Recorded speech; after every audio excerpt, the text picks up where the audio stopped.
barkadang balita dito sa Frontline Express. Ulan, baha at matinding traffic.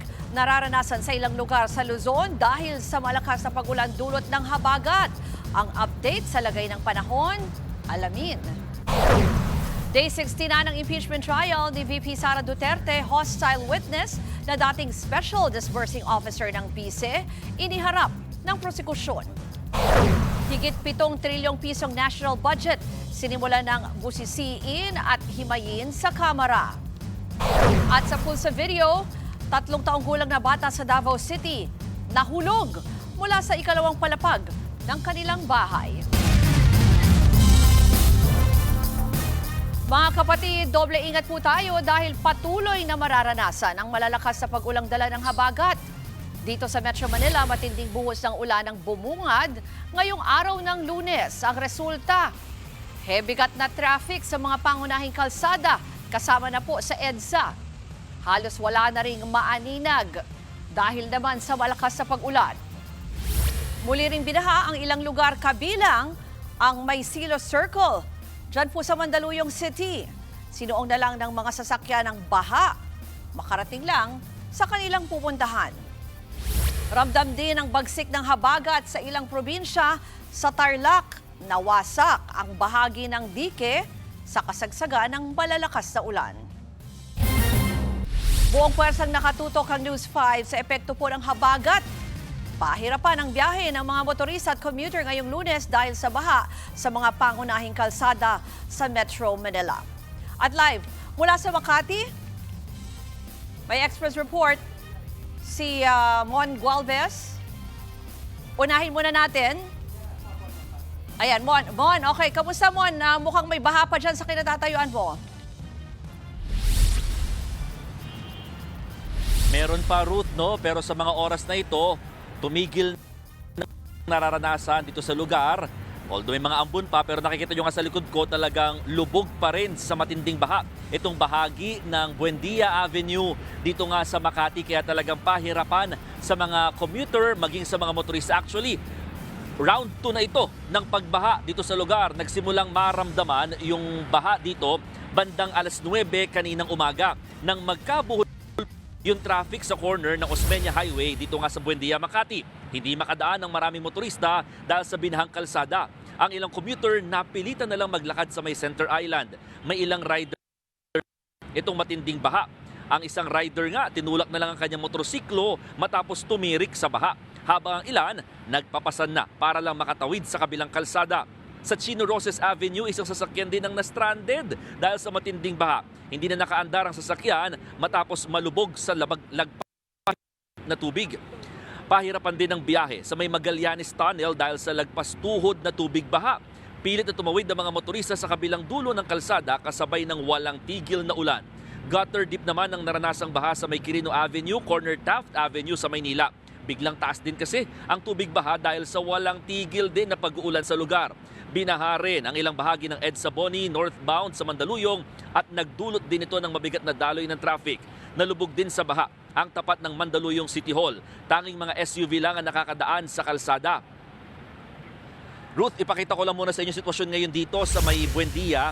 Actually, may higit 1 oras na or 3 oras na itong ganitong baha dito sa lugar. Kaya mga commuter, nakikita nyo, dumadaan na lamang sa may Center Island. No choice yung iba kundi magtaas ng pantalon, bitbitin ng sapatos at magpaan na lamang para sa safety din ng kanilang paglalakad dito sa lugar. May ilang mga sasakyan dito sa area dahil yung ibang mga motorista, lalo na yung mga motorsiklo, natatakot suungin itong baha dahil baka tumirik dahil may mga insidente na kanina na talagang tinulak na lamang yung kanilang mga motorsiklo para lang makatawid at makadaan dito sa lugar. Sabi ng MMDA, tila nabulunan daw yung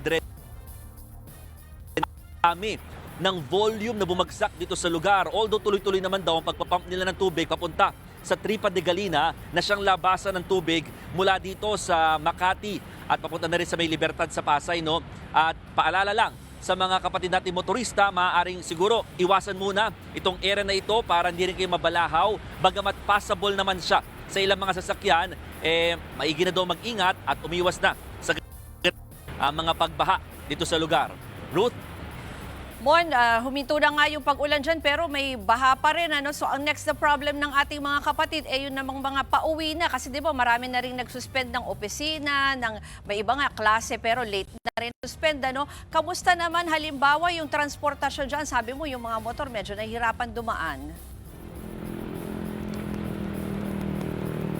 Oo, Ruth. Actually, ang mga nakakadaan lang halos, itong mga naglalakihang bus dito sa lugar. Yung mga motorsiklo, yung mga motorcycle taxi, mukhang mahihirapan sila dito kasi may mga ilang kami nakausap na mga rider na no choice kundi bumaba na yung pasahero dahil hindi talaga kinaya ng mga motorsiklo. May mga kolong-kolong na nag-aalok ng mga pagtawid ng mga commuter kung sakasakaling mahihirapan sila tumawid sa ganitong baha. Nasa 20 pesos naman ang bayad kada ulo, no? So, may ilan na may paraan pa rin naman, pero yun nga, very hassle sa mga commuters yung ganitong klaseng sitwasyon dahil talagang mataas pa rin ang baha. Ang sinasabi ng MMDA, kung hindi na talaga bubuhos itong ulan, around 30 to 40 minutes daw, gaya kaninang umaga, uhupa na rin sa lugar. Ngayon lang kasi halos huminto itong pag-ulan dito sa area na kung saan naroon kami ngayon, Ruth.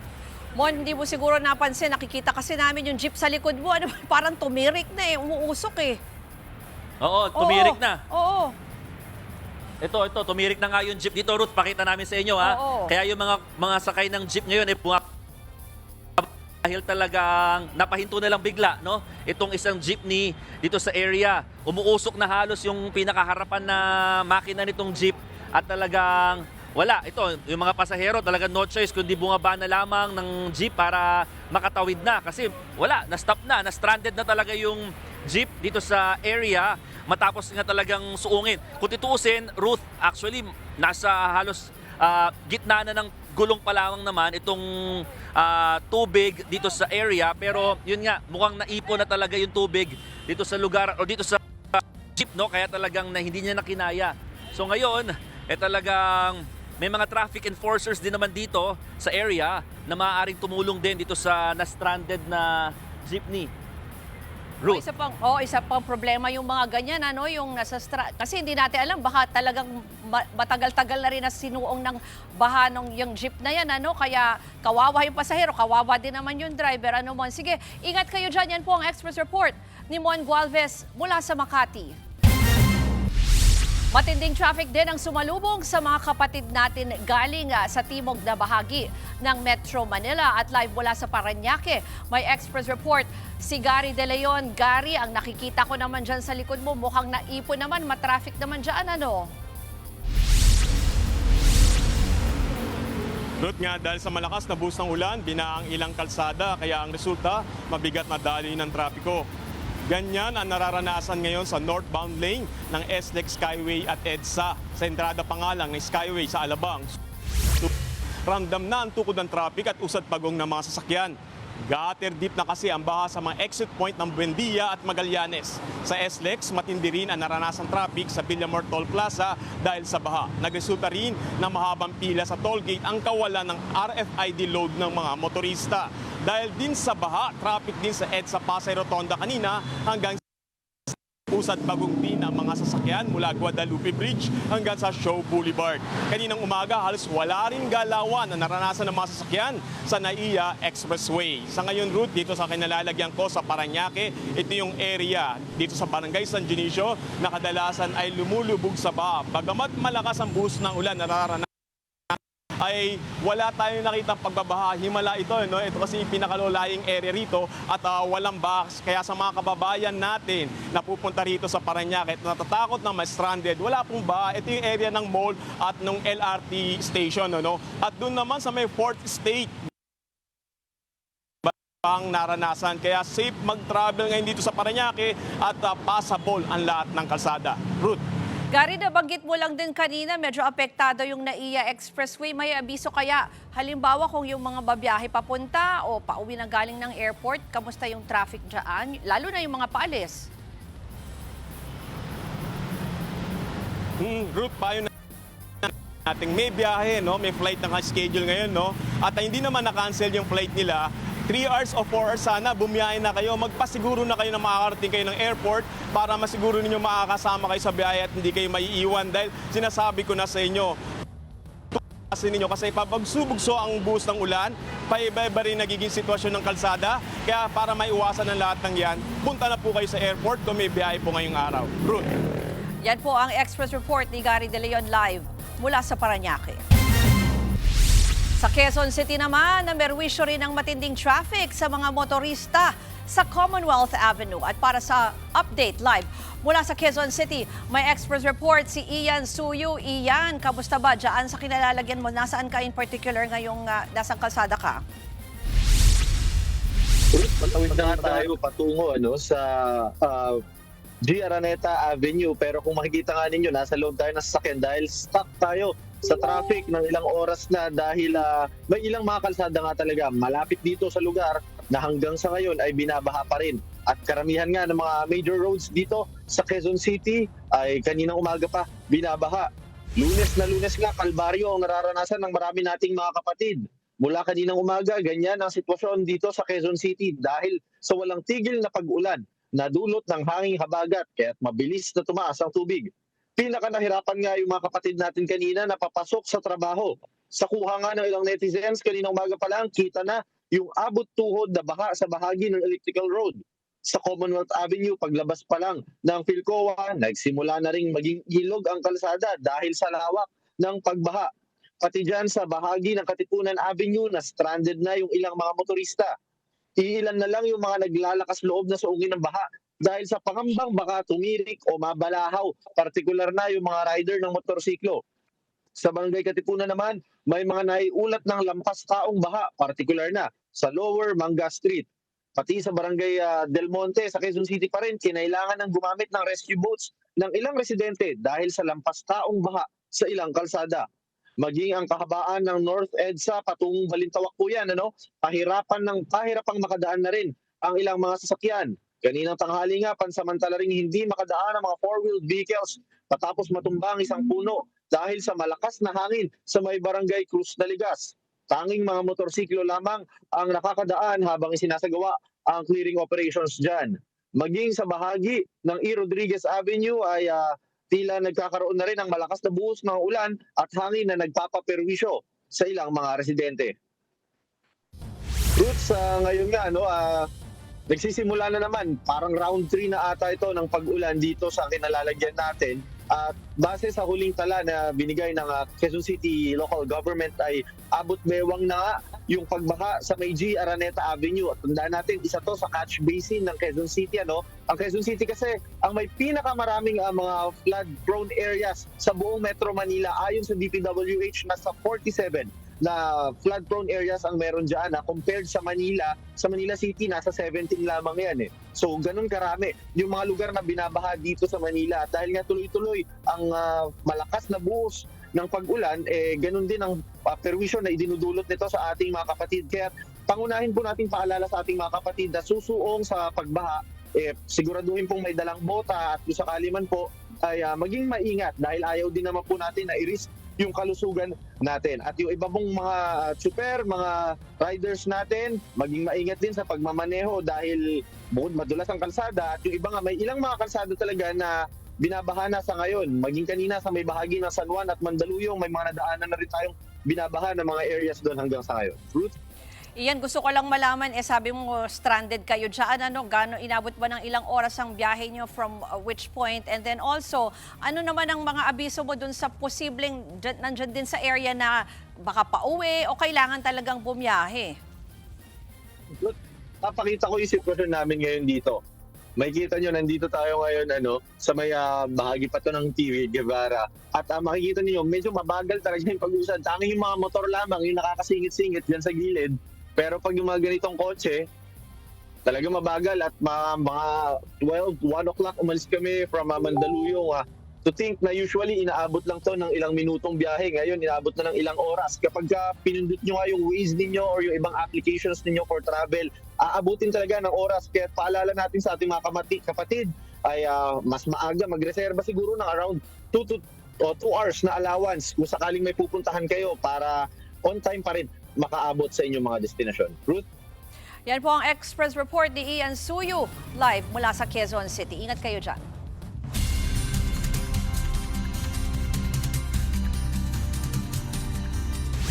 Makararanas pa rin ang malalakas na buhos ng ulang dala ng habagat ang malaking bahagi ng Luzon sa mga susunod na oras.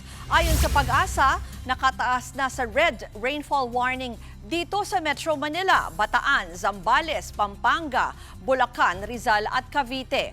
Pinag-iingat ang publiko sa mga pagbaha dahil sa matinding buhos ng ulan. Orange rainfall warning naman po o malakas na buhos ng ulan din ang mararanasan sa Batangas, Laguna at sa nalalabing bahagi ng Zambales, Bulacan, Cavite at Rizal. Posible po riyan na magdulot rin ng mga pagbaha sa mabababang lugar. Yellow rainfall warning naman o bahagyang malakas na ulan sa Tarlac, Pampanga at sa iba pang lugar sa Laguna at Batangas. Magpapaulan din po ang habagat sa nalalabing bahagi ng Luzon. Samantala, nakapasok na sa Philippine Area of Responsibility ang isang low pressure area. Pinalalakas po nito ang habagat. Posible itong maging bagyo pero hindi naman nakikitang tatama sa lupa. Susunod, pagliyab ng isang kotse sa Quezon City sa pool sa video. Yan at iba pang balita sa pagbabalik ng Frontline Express.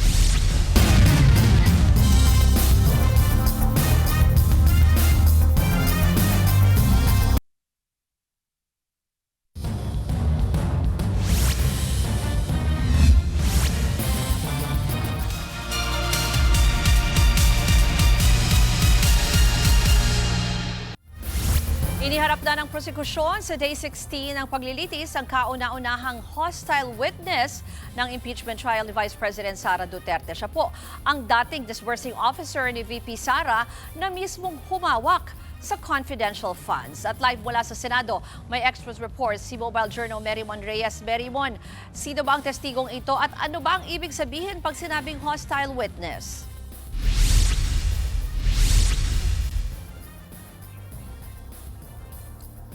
Ruth, ang nakaupo kanina ay itong Special Disbursing Officer ng Office of the Vice President o OVP na si Gina Acosta, ang kauna-unahang hostile witness na dineklara ng prosekusyon. O ibig sabihin, ito ay siya ay witness o testigong hindi panig sa prosekusyon. Samantala, kanina muna bago yung kanilang examination, nasabi rin ni Private Prosecutor Attorney Lorna Capuna naman na nakapanayam din natin na okay naman na raw sila ni Defense Counsel Attorney Christine Ferrer kasunod ng palitan nila nitong lumipas na linggo habang nakasailalim sa cross-examination si COA State Auditor Sailin Del Campo. Naalala lang din daw ni Ferrer ang kanyang ina na kaaydaran ni Capunan, habang sabi naman ni Capunan ay motherly love lang ang tila paninitas sa impeachment court.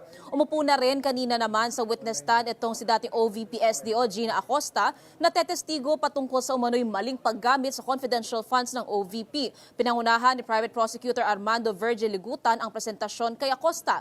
Dito, dineklara nila bilang hostile witness si Acosta dahil siya ay hindi testigong pabor sa prosekusyon, lalo't dahil may isinumite rin siya na counter affidavit sa Office of the Ombudsman na nagsasabing hindi responsable si VP Sara Duterte sa kahit na anong maling paggamit ng confidential funds. Samantala, sa pagtatanong, kinumpirma ni Acosta kanina na tinuloy ang pag-withdraw ng 125 million pesos na confidential fund ng OVP noong ika-4 na quarter ng 2022 at sinabing si VP Sara mismo ang nag-utos na ibigay ito kay OVP Security Officer Colonel Lachica kahit pa na nakasaad sa COA Joint Circular 2015-01 na ang disbursing officer lang ang dapat na gumagawa nito. Pag natanggap naman daw ito ni Lachica ay nagbibigay siya ng utilization report na magsisilbing ebidensya na na-implement na ang confidential activity. Nilagay pa sa 4 na travel bag ang withdraw ng confidential funds cash noong December 20, 2022. Ito raw ay umano'y binigay na nakabundle na tigi 1 milyong piso na nalustay sa loob ng 11 araw hanggang 31, 2022. Sila Chica daw kasi ang eksperto, hindi si Acosta, sa kung paano ini-implement ang mga programa na may kinalaman sa confidential activities ng OVP. Kaya maging ang nilalaman ng Physical Financial Plan para sa confidential operations ng OVP, may input daw mula kay La Chica, pero wala ni isa sa mga dokumento patungkol dito ang may pirma niya. Wala rin naman daw nakasaad sa Joint Circular na dapat ay itemized ang mga aktibidad sa kanilang mga dokumento, pero pinunto naman ni Ligutan na ayon sa circular ay specified o espesipiko dapat ito. Naglapag pa ng tumpok-tumpok na papel na simulation ng dami ng perang withdraw ng OVP si Ligutan. Hinarang naman ng depensa ang paggamit ng props at kumulo naman ang dugo ni Senator Judge Erwin Tulfo kanina sa hindi matuwid na pagsagot ni Acosta. Bakit daw ganun parang hirap na hirap ang testigong sumagot ngayon, pero noong nagsalita siya sa pagdinig dati ng House Committee on Good Government and Public Accountability, nakakaintindi raw si Acosta ng Ingles o Tagalog at nakakasagot ng maayos. Habang naghahanap pa ng opisyal na translator ang impeachment court, tinutulungan naman ni Presiding Officer Chis Escudero na Tagalogin ang mga sagot ni Acosta.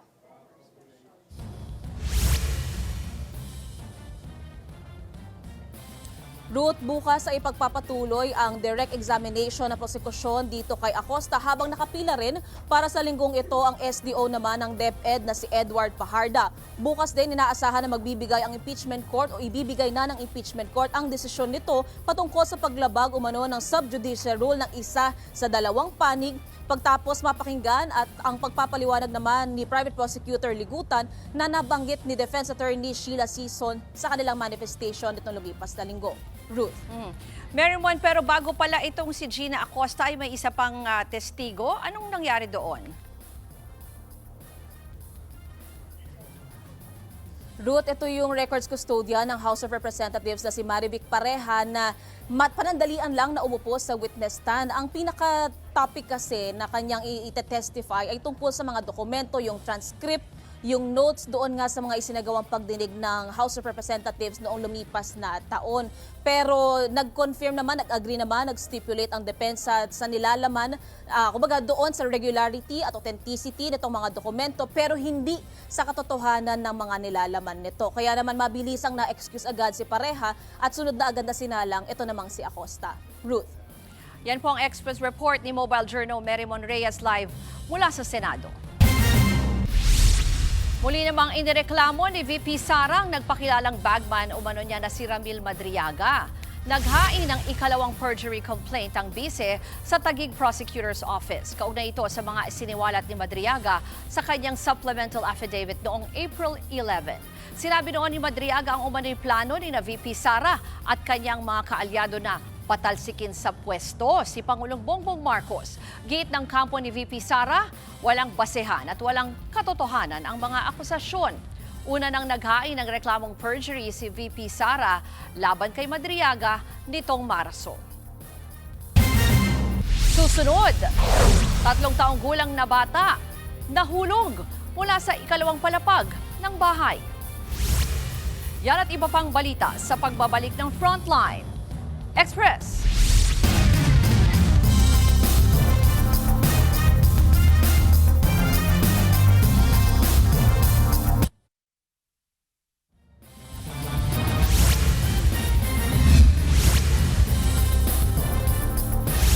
Sa pulsa video ang pagkahulog ng isang 3 taong gulang na bata mula sa ikalawang palapag ng kanilang bahay sa Davao City.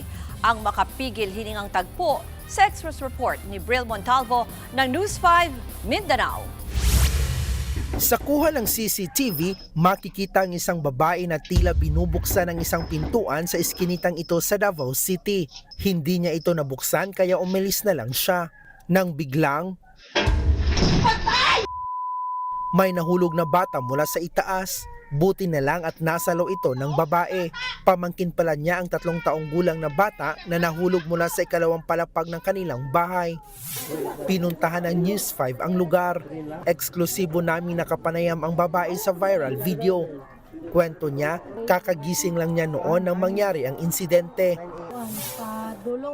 Papunta sana ako ng CR para umihi. Tapos, nakalak yung pintuan ng CR. Lumabas na lang ako ulit. Paglabas ko, napansin ko ang bata na kumakanta, kaya napatingin ako sa kanya. Pagtingin ko sa kanya, doon na na-slide ang kanyang paa.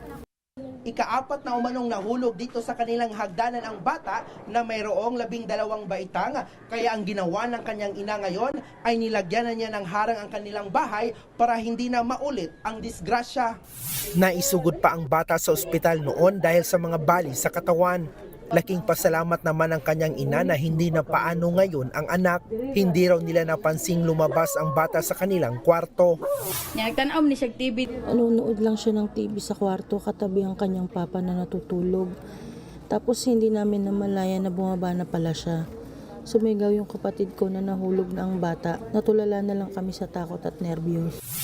Mas hihigpitan pa raw ng mga magulang ang pagbabantay sa kanilang anak para hindi na maulit ang aksidente. Nagbabalita mula sa Frontline, Bril Montalvo, News 5, Mindanao.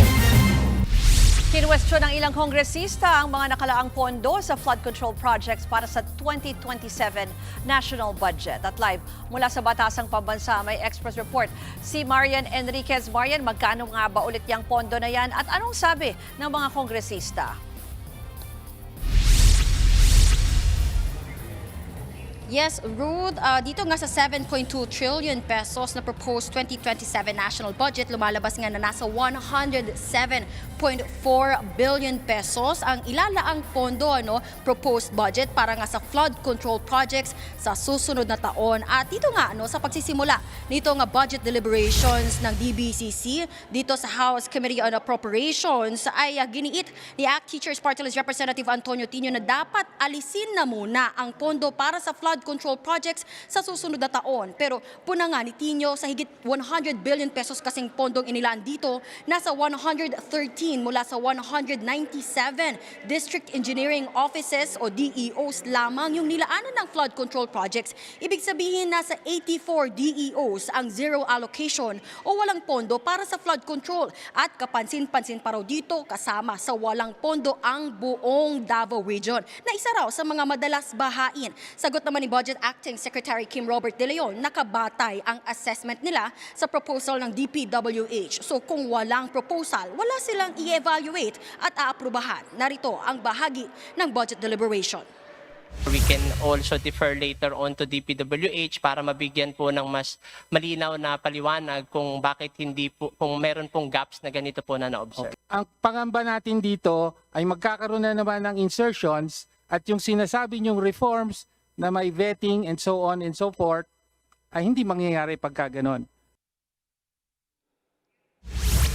Kaya giit ni Tino, dapat imbes na pondohan ang flood control next year, bakit hindi na lang taasan ang budget para sa pagpapatayo ng mga classrooms? Lumabas kasi na 700 lang ang target na maipatay yung classrooms sa 2027. Giit ni Tino, 160,000 ang shortage o kakulangan sa classrooms. Paliwanag ni Acting Secretary De Leon, depende ito sa absorptive capacity ng ahensya o kakayahang gamitin ang pondo. Katunayan, ngayong pa lang ay nag-uumpisang ipatupad ng DepEd yung mga gagastosang pondo na tatawid pa nga sa susunod na taon.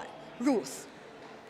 Marian, isa pang issue kasi ibinunyag ni dating DPWH Secretary Manuel Bunoan, meron palang leadership fund, pero ang tinukoy niya ng mga nakatanggap niyan so far ay mga senador.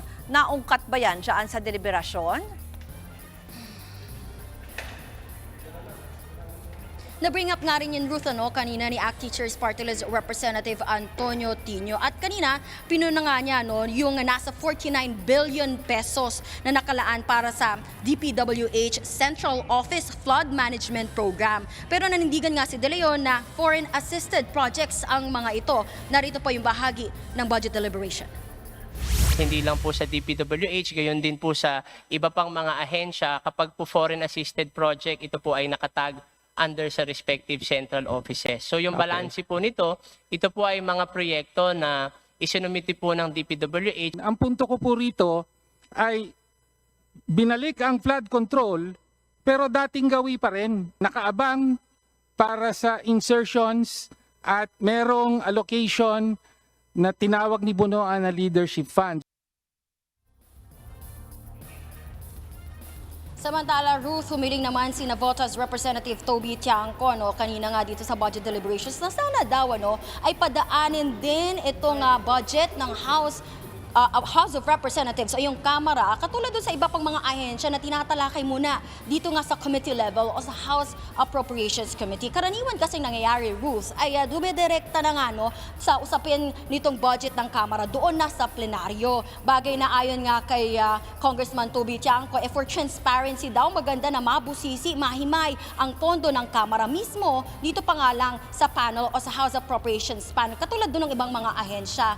Ayon naman dito kay Appropriations Chair Mika Swansing, ang usaping ito ay kukonsulta pa at ikukonsidera nga sa advice kumbaga ng kanilang House leadership. Yan muna ang latest dito sa Kamara. Balik sa Ruth. Yan po ang Express Report ni Marian Enriquez live mula sa Batasang Pambansa. Muli namang ginit ng palasyo na hindi alam ni Pangulong Bongbong Marcos ang tungkol dito nga po sa Leadership Fund ng DPWH. Hindi rin daw nagpabaya ang Pangulo na agad pinaimbestigahan ang mga anomalya sa ahensya. Para sa Express Report, nasa linya ng telepono si Maricel Halili. Mase, ano ba ang sinabi ng palasyo tungkol dito? Truth mismo si Pangulong Bongbong Marcos ng araw na nagsabi na wala siyang alam sa Leadership Fund. Ito ang binigyang diin ni Palace Press Officer Claire Castro kasunod ng pahayag ni dating DPWH Secretary Manuel Bunuan na ilang senador ang binigyan niya ng Leadership Fund nung siya ay hepe pa ng ahensya. Sabi ni Jose Castro, malinaw ang utos ni PBBM kay Bunuan, ang pondo ay dapat na mapunta sa mga proyekto at hindi sa iilang tao. Kung meron man daw na naging pag-uusap si Bunuan at ibang mga senador, hindi raw ito alam ng Pangulo. Hindi rin naman daw kasama sa General Appropriations Act ang Leadership Fund. Sinabi rin ni Jose Castro na hindi niya direktang sasabihin na nalusutan ang Pangulo sa pangyayaring ito. Ang ipinupunto lamang daw niya, kaya raw pinaimbestigahan agad ni PBBM ang sinasabing anomalya sa infrastruktura mula nung malaman niya ito dahil hindi raw ito uubra sa Pangulo. Ipinagpaubaya naman ng Malacanang sa Korte ang desisyon kung nararapat bang maging Senate o State Witness si Bunuan. Pakinggan natin ang sinabi ni Undersecretary Claire Castro. Ano ang ginawa ng Pangulo nung nalaman niya na may anomalya sa DPWH? Dahil mali na yung report ni Secretary Manny Bonoan, ang ginawa agad ng Pangulo, nagpaimbestiga. Wala naman magagawa ang Pangulo kung hindi paimbestigahan yan, dahil kung meron kayong ginawang anomalya dyan, dapat managot ang lahat ng dapat na managot. Hindi po ito pinabayaan ng Pangulo. Samantala, muli namang sinabi ng Malacanang na bukas ang Pangulong Marcos na makipag-usap sa kahit na sinong hindi sumasang-ayon sa kanya. Pero paglilinaw ni Jose Claire Castro, hindi partikular na tinutukoy dito ng Pangulo si Vice President Sara Duterte. Ang sinasabi raw ng Pangulo ay kahit na sino na kontra sa kanya. Inulit ni Jose Castro ang naging pahayag na ito ni PBBM sa kanyang unang podcast matapos umanong lumabas sa ilang social media accounts na humihiling umano ng meeting si Vice President Sara Duterte kay Pangulong Bongbong Marcos. Sabi ni Jose Castro, wala siyang makukumpirmang detalye ukol dito dahil wala daw binababang ganitong impormasyon sa kanyang tanggapan. Narito ang sinabi ni Jose Castro. Ang sabi ng Pangulo, podcast, kahit sino, sa lahat na maaaring hindi sumasang-ayon sa kanya, siya ay bukas upang makipag-usap para magkaroon ng magandang pagkakaintindihan. Hindi partikular para kay Vice Presidente. Baka kasi magkaroon na naman ng misinterpretation. Yan muna ang latest. Balik sa iyo, Ruth. Yan po ang Express Report ni Maricel Halili. Marami pang aabangang balita sa pagbabalik ng Frontline. Express!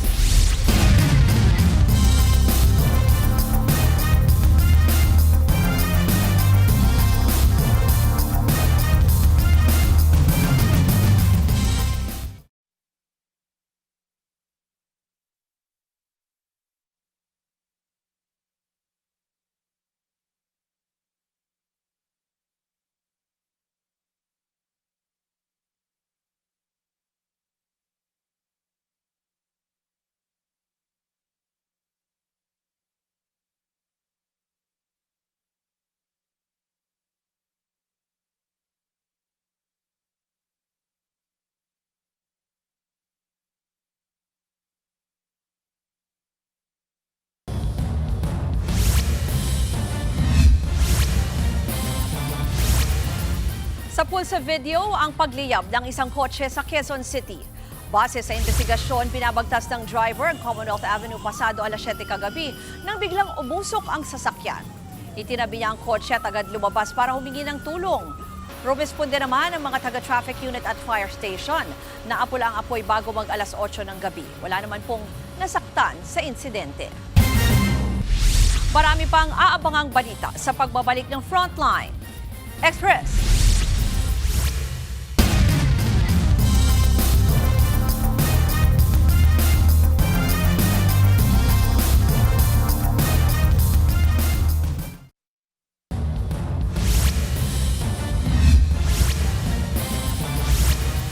kapatid, balikan po natin ang ulat panahon. Makararanas pa rin ng malalakas na ulan.